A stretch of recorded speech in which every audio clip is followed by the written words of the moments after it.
প্রধান নির্বাচক গাজী আশরাফ হোসেন লিপু থেকে শুরু করে হাবিবুল বাশার সুমন বাংলাদেশের টেস্ট ক্রিকেটের রজত জয়ন্তী অনুষ্ঠানে এসে কেউ করলেন স্মৃতিচারণ, কেউ বা হিসেব করলেন পাওয়া না পাওয়ার। সবশেষ একটা কথা সবার মুখ থেকেই শোনা গেছে, এ ধরনের আয়োজন ক্রিকেট সংশ্লিষ্টদের দারুণভাবে অনুপ্রাণিত করে। আমাদের আড্ডা কিন্তু অনেকক্ষণ ধরে চলছে, আমরা সবাই অনেক আগে চলে এসেছি। হ্যাপি যে আমরা ক্রিকেট বোর্ড এবার আমাদের এই সম্মানটা দিচ্ছে। দেখতে দেখতে 25 বছর পার হয়ে গেল এবং এই দিনটাকে স্মরণ রেখে আজকে যে একটা রিউনিয়ন করা হলো, আমার মনে হয় এটা একটা চমৎকার উদ্যোগ। সবার সাথে দেখা হয় না, এই দেখা হচ্ছে, আবার এটাই অনেক বেশি আমি মনে করি যে মানে আবেগের ব্যাপার। এটা ওপি আর শান্ত হচ্ছে চ্যাম্পিয়ন আমাদের মজা দেওয়ার জন্য, তো ওদের কাছ থেকে জানতে পারবো না কিছু। Sometimes Rafiq was there and Durjoy আমরা খুব মিস করতেছি। সুখের দুঃখের সময়গুলো একসাথে পার করেছি, এরকম একটা মিলন মেলা সকলের জন্য খুব আনন্দঘন মুহূর্ত।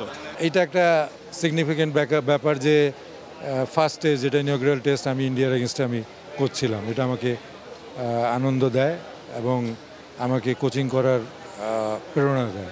শাইনি চুলে এখন হবে সব হেয়ারস্টাইল। সিল্কোর দ্বিগুণ শাইনি চুল প্রতিদিন। 25 বছর টেস্ট ক্রিকেটের পূর্তিতে এটা আসলে একটি বিরল ব্যাপার, কারণ আমাদের দেখা গেছে স্পোর্টস অঙ্গনে এই জিনিসগুলো আমরা ভুলে গেছি। 25 বছরে not very long journey, because the performance wise আমাদের যে গ্রাফটা 25 বছরে, ওই জার্নিটা যদি আরেকটু প্রখর হইতো তাহলে কিন্তু এই 25 বছরটার আরও বেশি এটা আমার কাছে আবেদন তৈরি করতো। বাংলাদেশ দল তার আগের 10 বছরে যেভাবে ক্রিকেট খেলেছে, সেখানে টেস্ট স্ট্যাটাস পাওয়াটা অনেক দূরের একটা বিষয় ছিল। বাংলাদেশের number 1 milestone for cricket is test status. এই টেস্ট স্ট্যাটাস পাওয়ার পরেই যে ফাইন্যান্সিয়ালি গেইন হয়েছে বাংলাদেশ ক্রিকেট, হ্যাঁ, সেই ফাইন্যান্সিয়াল সাপোর্টটার জন্যই কিন্তু আমাদের ক্রিকেটটা আরও ছড়িয়েছে। আসলে এই টেস্টের জন্যই আজকে আমরা ক্রিকেটের এই জায়গায় পৌঁছতে পেরেছি, টেস্ট ক্রিকেটের জন্যই।